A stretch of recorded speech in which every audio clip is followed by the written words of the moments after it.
দর্শক, শেরপুরে বিএনপি জামায়াত সংঘর্ষে শ্রীবর্দী উপজেলা জামায়াতের সেক্রেটারি রেজাউল করিম মারা যাওয়ার প্রতিবাদে ঢাকা বিশ্ববিদ্যালয় ও জগন্নাথ বিশ্ববিদ্যালয়ের শিক্ষার্থীরা রাতেই বিক্ষোভ মিছিল করছেন। এই মুহূর্তে ঢাকা বিশ্ববিদ্যালয়ের রাজু ভাস্কর্যের সামনে বক্তব্য রাখছেন শিক্ষার্থীরা। সরাসরি যাচ্ছি সেখানে আমরা।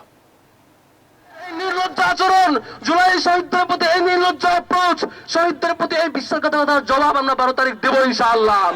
আমরা এখন সতর্ক করতে চাই, যদি আপনারা সেই হাসিনার পথে হাঁটতে না চান, আপনাদের যদি সেই পালানোর পথ খুঁজতে না হয়, সময় থাকতে আপনার দলকে গোছান, খুনিদেরকে সরান।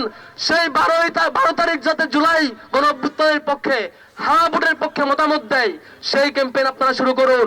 আপনারা নারী আক্রমণকারীদের বিরুদ্ধে ব্যবস্থা নিন। যদি ব্যবস্থা না নেন, অতি শীঘ্রই দলীয়ভাবে ব্যবস্থা আমরা ধরে নিব। আপনারা সাংগঠনিক সিদ্ধান্ত নিয়ে খুন করছেন, আমরা ধরে নেব।